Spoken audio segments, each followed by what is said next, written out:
Voilà, bonjour à ceux qui nous rejoignent à cette heure-ci. C'est la troisième partie de notre émission avec l'actualité parlementaire et politique et les titres de cette actualité ce matin. Bonjour Saveria, rebonjour. Bonjour à tous, bienvenue dans cette édition. Nous n'avons pas assez écouté les Français. Édouard Philippe reconnaît des erreurs. Il détaille aussi les mesures annoncées par le président en réponse à la crise des Gilets jaunes.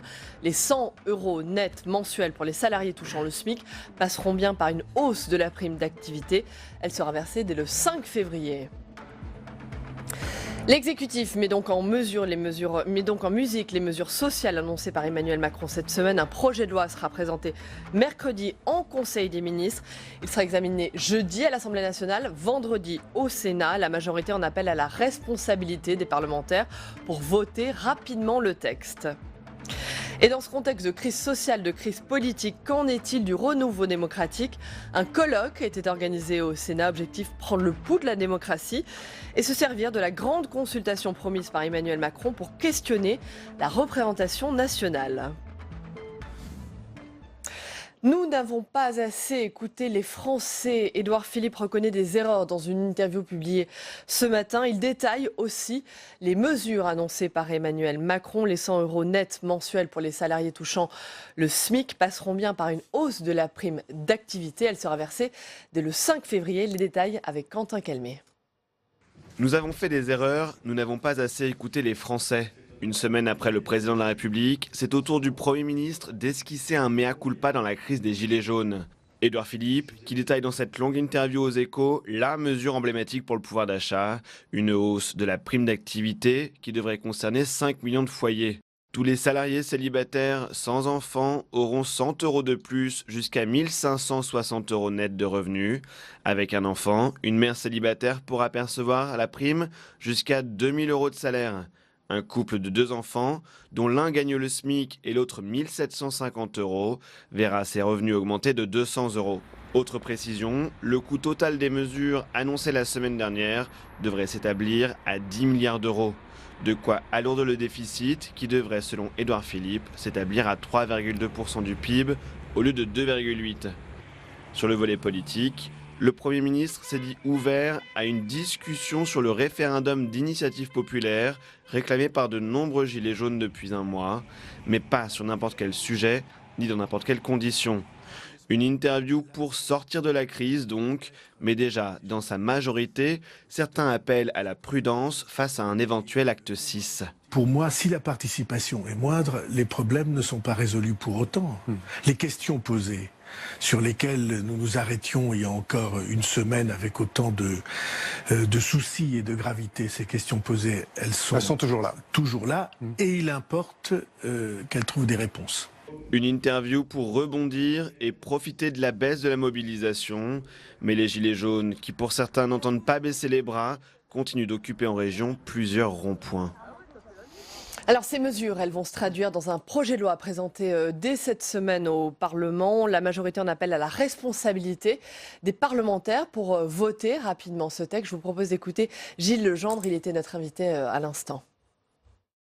Le Premier ministre et le gouvernement ont fait que le projet que nous discuterons, ce projet d'urgence économique et sociale, soit très simple, se résume à un tout petit nombre d'articles et permette de renvoyer au décret tout ce qui peut l'être. Donc, a priori, la question ne prête pas à des débats interminables. Par exemple, la question du financement sera repoussée plus tard lors d'un projet de loi de finances rectificative au début de l'année 2019. Donc, ayons l'esprit de responsabilité les uns et les autres. Les Français attendent que ces mesures puissent s'instaurer dès le début de l'année 2019. Ne faisons pas d'argutie de procédure ou d'obstruction. Nous devons voter ce texte.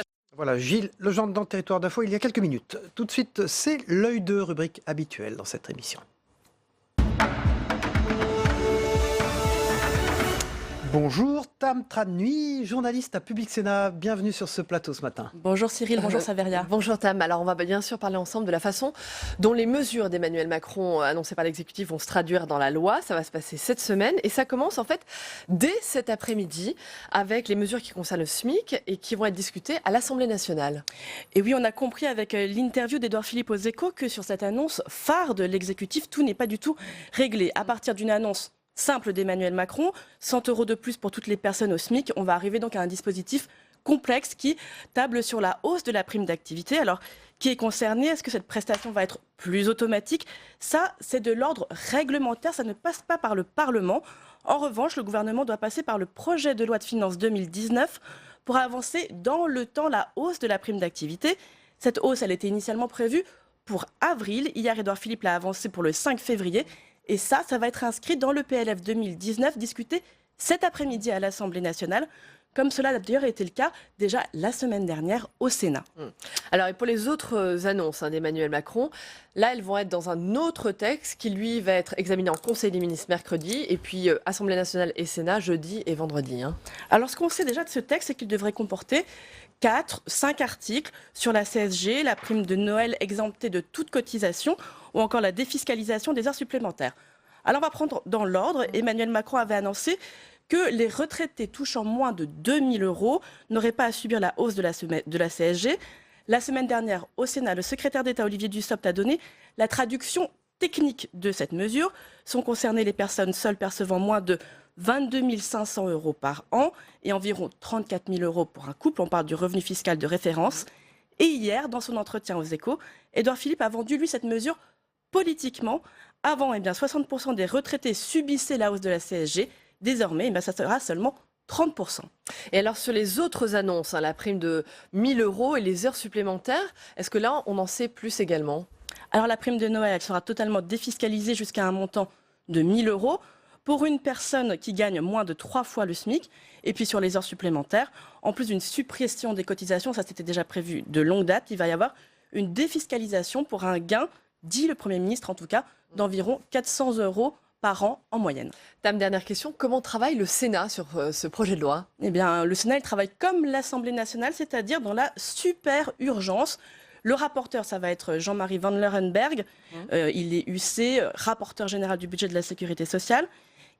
Samedi, je l'ai contacté, et bien encore samedi soir, il attendait de recevoir le texte qui devait transiter par le président du Sénat, Gérard Larcher.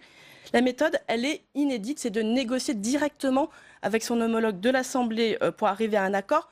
Cela, en fait, avant même la présentation du texte en Conseil des ministres. Alors, en effet, c'est inédit. Oui, c'est inédit. L'exécutif dit ensuite compter bien sûr les bonnes volontés des deux chambres pour faire en sorte de tout boucler d'ici la fin de la semaine, vendredi, si possible, en tablant sur un vote conforme du Sénat, c'est-à-dire qu'il ne changerait pas un iota au texte de l'Assemblée nationale. Certains jugent que le Parlement est réduit dans ce contexte à un rôle de potiche, d'autres que nécessité fait loi si on veut être au rendez-vous avec les Français. Merci beaucoup, Tam. Merci Tam Tranui, journaliste à Public Sénat. Et dans ce contexte de crise sociale et politique, qu'en est-il du renouveau démocratique, Saveria? Un colloque était organisé au Sénat sur ce thème, objectif prendre le pouls de la démocratie française, se servir de la grande consultation promise par Emmanuel Macron pour questionner la représentation nationale. C'est un reportage d'Adrien Develay. Participation au scrutin en baisse, rejet des institutions, défiance vis-à-vis des élus. La démocratie française est-elle malade? Une question que pose notamment le mouvement des Gilets jaunes. Il est vrai qu'aujourd'hui, beaucoup de Français se posent la question de savoir est-ce que notre démocratie ne serait pas en déclin. Ils nous interpellent précisément sur notre façon de pratiquer la démocratie et une certaine envie aussi de dire voilà, nous sommes là, nous existons. À la tribune, des parlementaires, des élus locaux et des observateurs de la vie publique. Tous partagent le même espoir, celui que la grande consultation demandée par Emmanuel Macron soit l'occasion de questionner la représentation nationale. Il y a parfois l'organisation de la démocratie elle-même qui se grippe. En tout cas, je pense que c'est une bonne chose que de pouvoir miser sur les propositions, non pas des Gilets jaunes, mais à l'occasion de la crise des Gilets jaunes, pour redynamiser encore davantage la démocratie française. Une démocratie qui fait face à un paradoxe. Les Français ne se sentent pas assez représentés par leurs institutions. Pourtant, ils participent de plus en plus à la vie publique et associative. C'est tout l'enjeu de la future réforme constitutionnelle, réconcilier les Français avec leurs institutions. Voilà, maintenant place à l'interview politique numéro 2 de cette émission. Dans un instant, le face-à-face.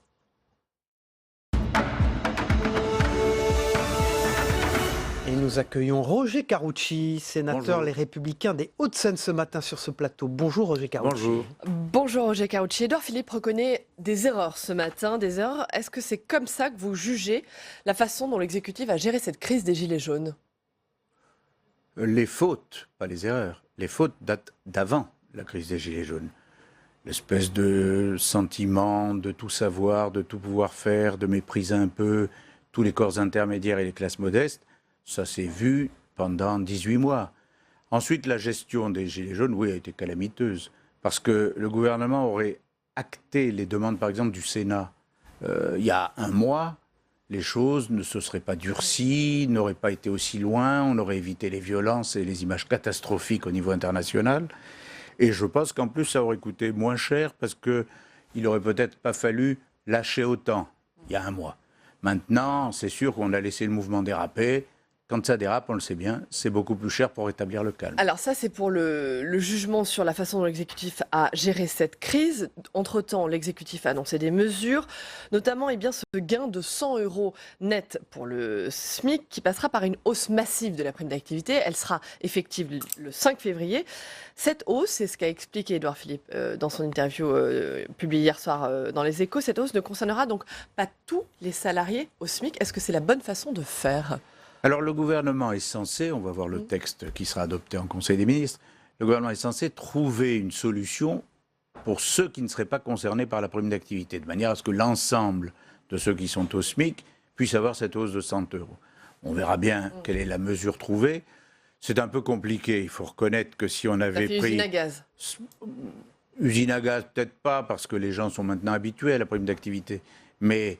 on aurait pu trouver une solution plus simple, et moi je n'aurais pas été choqué qu'on dise purement et simplement le SMIC est augmenté de 6% par exemple pour faire... Bon, alors les entreprises n'auraient peut-être pas apprécié, elles préfèrent que ça passe par la prime d'activité. Mais il faut qu'on trouve une solution, en tout cas je pense que le gouvernement va quand même faire un effort pour trouver une solution. C'est pas la peine mercredi qu'on se dise qu'une fois de plus, il y a des gens qui restent sur le bord du chemin. Voilà, il faut que tous les salariés touchant le SMIC aient cette hausse de 100 €. Sinon, c'est repartir pour un tour. Sur la défiscalisation des heures supplémentaires, c'est la grande mesure de Nicolas Sarkozy. Oui. Est-ce que vous saluez, vous, Sarkozy historique, est-ce que vous saluez le retour de cette mesure ? Je le salue parce qu'il y était bien obligé. Parce que pour être franc, pendant le débat budgétaire et pendant le PLFSS, enfin le budget de la sécurité sociale, j'ai présenté un amendement pour que ce ne soit pas que ce que présentait le gouvernement, la désocialisation, mais aussi la défiscalisation. Et très savamment, le gouvernement m'a expliqué que j'étais un imbécile, que c'était une mesure sans intérêt et que c'était une mesure qui n'apportait rien à personne. Et qui coûtait des emplois à la France. Je constate un mois plus tard que c'est la bonne solution et qu'il fallait y aller. On l'aurait fait il y a un mois. Franchement, là aussi, on gagnait du temps.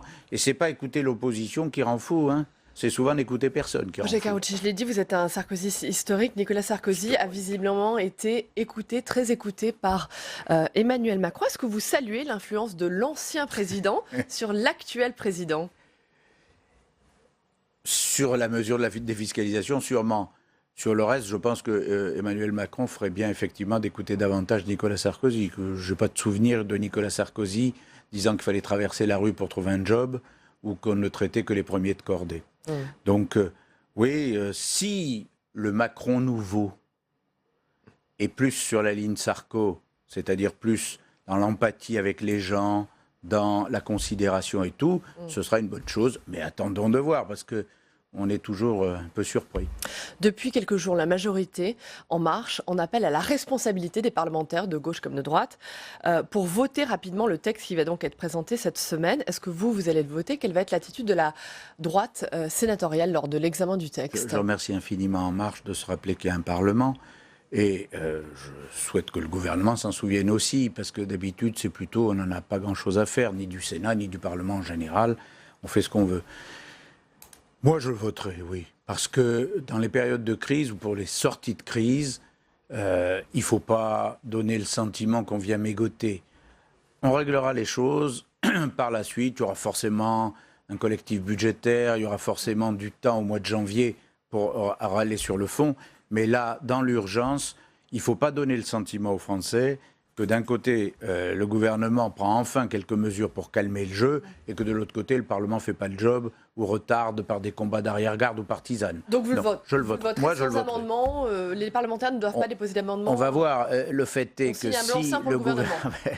si le gouvernement veut effectivement que le texte adopté en Conseil le mercredi soit adopté par l'Assemblée le jeudi, adopté par le Sénat vendredi, ça veut dire qu'il faut faire un conforme. Je ne vois pas d'autre solution.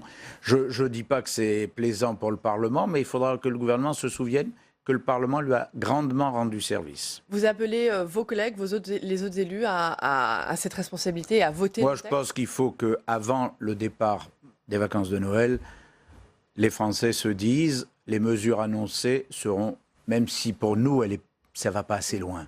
Moi, j'aurais préféré qu'on revienne, par exemple, et qu'on réindexe les retraites. Mais en tout cas, les mesures annoncées, il faut qu'elles soient pratiquement faisables dès le début du mois de janvier. Justement, précisément, vous en parlez. Est-ce que les mesures annoncées par Emmanuel Macron, toutes les mesures annoncées, est-ce qu'elles sont suffisantes pour mettre un terme à la crise des Gilets jaunes?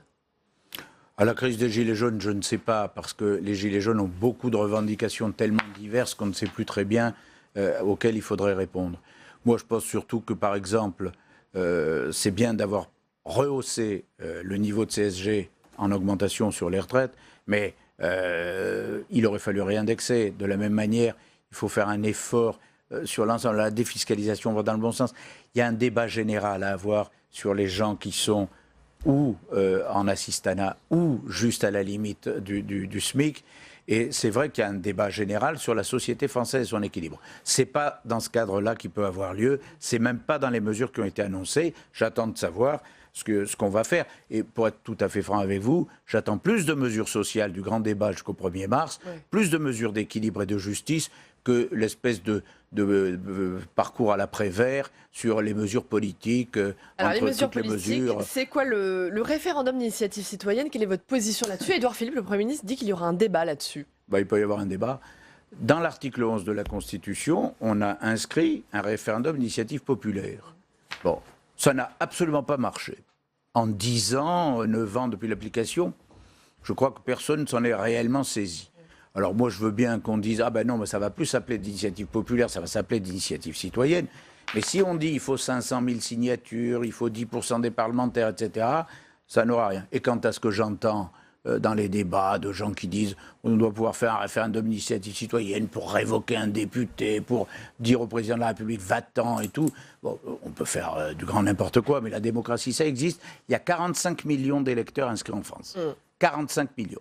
Donc c'est 45 millions qui comptent, c'est pas qui que ce soit qui dit moi je voudrais ça. Roger Karoutchi, sur la séquence politique qu'on vient de vivre, est-ce que Édouard Philippe a encore la légitimité, le soutien du président pour conduire la politique du gouvernement, à votre sens? C'est au président de le dire et à Édouard Philippe de le savoir. Est-ce qu'il est désavoué aujourd'hui, le Premier ministre? Désavoué, non. Soutenu d'un fil. D'un fil, pas plus, parce que je n'ai pas le sentiment que le président Macron soit dans le sentimentalisme aigu. Je pense qu'il ne s'est pas gêné pour dire l'inverse de son Premier ministre quelques heures après sur un certain nombre de sujets ces dernières semaines. Alors après, c'est lui le chef de l'État, c'est lui qui a été élu, c'est pas le Premier ministre.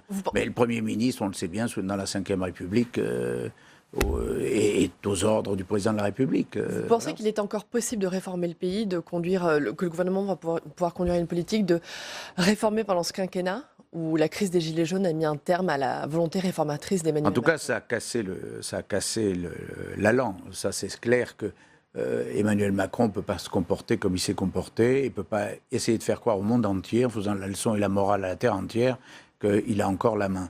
Il n'a plus la main. Il n'a plus la main. Est-ce qu'il peut la reprendre? Est-ce qu'il peut la reprendre? Ça, peut-être que s'il devient très sarco-compatible, il pourra la reprendre. C'est ça la voie? La voie, c'est la solution. Mais non, je plaisante. Je veux dire, non, pour le moins du monde. Mais est-ce qu'il a le comportement rassembleur? Est-ce qu'il y croit? Est-ce qu'il parle à la nation et à la France? La réforme des retraites, la réforme de l'assurance chômage, la réforme de la fonction publique. Toutes les retraites sont possibles. Qu'il travaille avec le Parlement, qu'il travaille avec les syndicats, qu'il travaille avec les corps intermédiaires, qu'il n'imagine pas que c'est 4 ou 5 Sherpas à l'Élysée qui font la politique de la France. La France, c'est autre chose. Eh bien, s'il travaille avec le Parlement, s'il travaille avec les corps intermédiaires, s'il travaille avec les syndicats, on réformera les retraites. Encore faut-il qu'il aime le pays, ça j'en doute pas, mais qu'il aime les Français et les 66 millions de Français, pas seulement ceux qui sont premiers de cordée. Pour terminer, Roger Karoutchi, Richard Ferrand réclame maintenant l'intervention des forces de l'ordre pour évacuer les barrages. Est-ce que vous êtes d'accord? Est-ce qu'il faut envoyer la police, la gendarmerie pour évacuer les barrages et les Moi, je n'ai par les jamais gilets été jaunes favorable au fait de les laisser. Donc, la sécurité, l'ordre public, c'est partout. Donc là, j'ai jamais été favorable au fait de les laisser. Jamais. Il faut évacuer aujourd'hui les barrages. Naturellement. Alors, qu'ils les évacuent d'eux-mêmes, c'est mieux, parce que la sortie de crise nécessite maintenant qu'on se mette autour de la table. Mais si certains ultras ne veulent pas les évacuer, il faut les faire évacuer gentiment. On n'est pas obligé d'utiliser une force démoniaque, mais il faut que maintenant le pays vive. Merci. Saveria a rappelé que vous étiez proche, que vous êtes proche de Nicolas Sarkozy. Il vous a dit, à vous, qu'il se pensait en recours possible. Roger Karoutchi. Non. S'il n'y a pas de Macron nouveau, c'est souhaitable. Non, notre qualificatif, oui, Macron. Non, moi, il m'a toujours dit qu'il restait 13 ans dehors, qu'il ne se mêlerait pas ni de la crise, des gilets jaunes, ni rien. Et en réalité, un recours, c'est pas soi-même qui se pose en recours. C'est le peuple qui, à un moment, vous dit « c'est vous ». Merci Roger Karoutchi, sénateur Les Républicains des Hauts-de-Seine, d'avoir été l'invité politique du Face à Face. On passe à l'agenda dans un instant.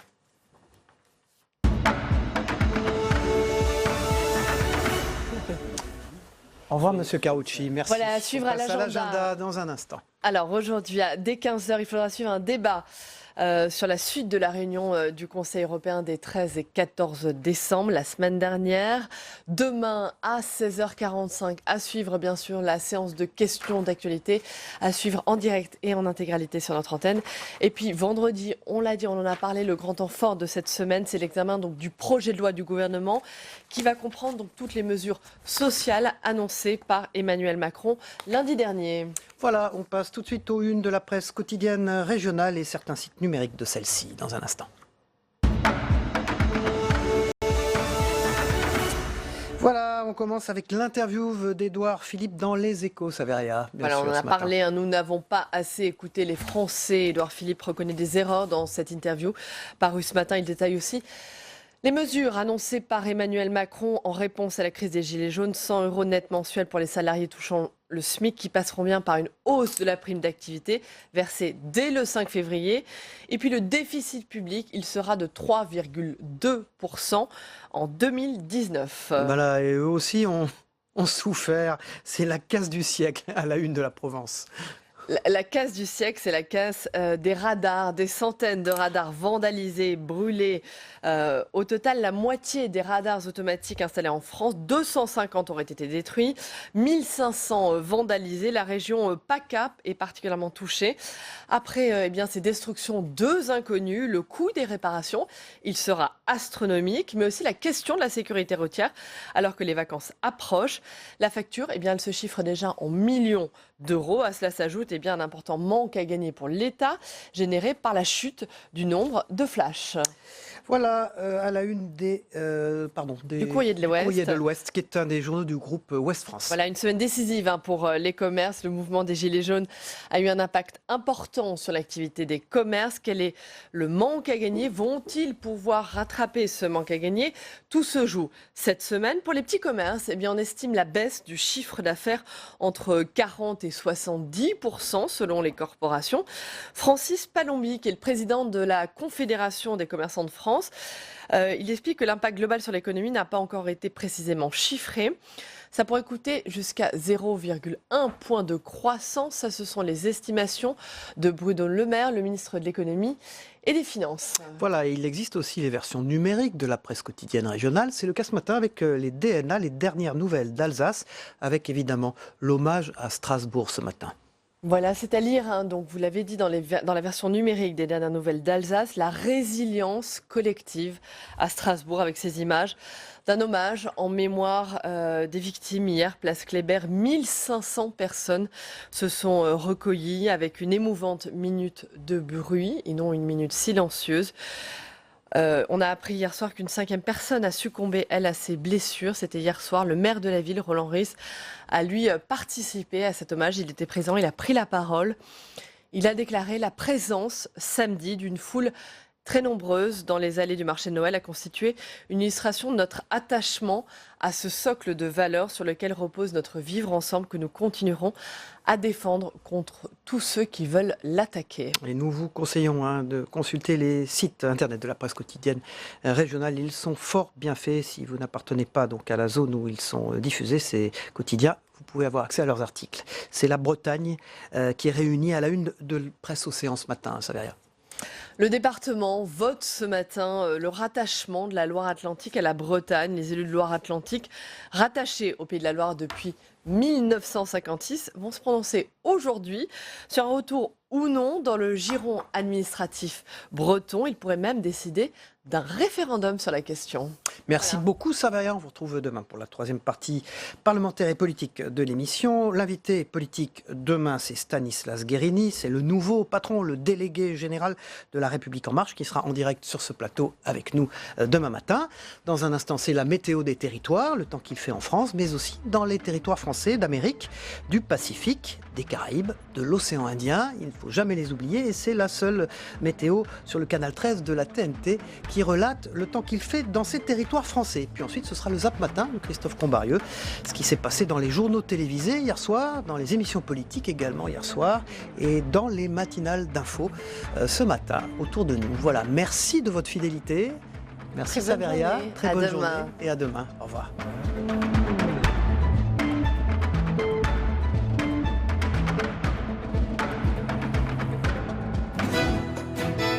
La météo vous est présentée par l'Assemblée des départements de France.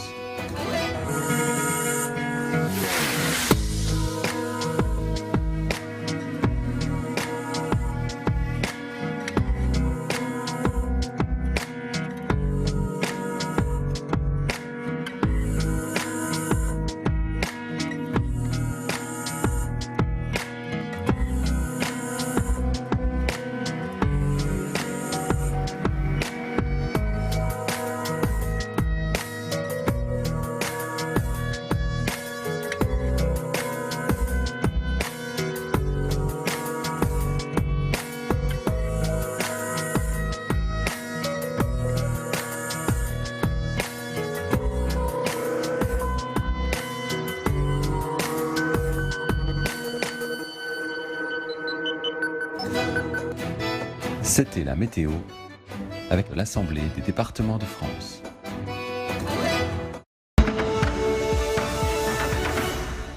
« 179 interpellés hier contre plus d'1 millier la semaine dernière. Vous dites ouf, c'est un soulagement de voir que la journée d'hier a tourné comme ça ? On ne peut pas parler totalement de soulagement parce qu'il y a eu encore une personne qui est décédée en marge de ces mobilisations. J'ai dit qu'il y avait eu au début une vraie volonté de laisser faire pour discréditer un mouvement sincère d'hommes et de femmes qui travaillent et qui ne veulent pas casser. Après, le gouvernement a pris les mesures et on a eu la preuve d'ailleurs que quand le gouvernement voulait prendre les mesures, eh bien ça s'arrêtait. Députés et sénateurs, vous êtes prêts à tout voter, à examiner, etc., mais à voter pour les mettre en route avant Noël. Prêts à le faire évidemment au plus vite. Chacun doit prendre sa responsabilité. Il y a une urgence sociale. Des mesures d'urgence ont été décidées. À nous, parlementaires, de pouvoir les mettre en application au plus vite. Nous sommes les garants de cet engagement présidentiel. Puisque vous n'avez pas eu les idées, autant suivre les décisions du Premier ministre. Bon. Vous serez jugé non pas à ces réunions, mais vous serez jugé à des résultats précis pour le pouvoir d'achat et pour la situation des familles les plus défavorisées. J'avais dit à un député LREM, vous êtes en train de réhabiliter Marine Le Pen en laissant pourrir la situation. Et c'est exactement ce qui se passe. C'est-à-dire que Emmanuel Macron prépare le pire et après va se présenter en sauveur du pire. L'instauration du référendum d'initiative citoyenne permettrait à une proposition ayant recueilli un certain nombre de signatures d'être soumise au vote des Français. À condition, bien entendu, qu'on débatte de ce sujet et que l'on fixe un certain nombre de règles. Par exemple, le taux de participation. Si on devait faire ce type de référendum, s'assurer qu'il y ait des majorités claires et que l'expression populaire ne soit pas trahie par des minorités. Dans la Constitution, à l'article 11, il y a la possibilité que 10% des élus de la nation, députés, sénateurs, s'ils sont soutenus par 10% des électeurs inscrits, puissent faire inscrire un texte au référendum. Quand il demande un référendum d'initiative citoyenne, c'est exactement ce qu'il y a dans mon programme. Ce serait honnêtement un bon moyen efficace de régler le problème, en partie en tout cas, de fracture démocratique, parce que les Français aujourd'hui sont très nombreux à avoir le sentiment, qui n'est pas qu'un sentiment, que voilà, Emmanuel Macron et ses ministres sont totalement hors sol. Il n'est pas possible que la politique soit l'affaire seulement des initiés. Parce que la politique, c'est votre vie, c'est la mienne, c'est celle de nos enfants, c'est celle de nos proches. La politique, ça doit être l'affaire de tous.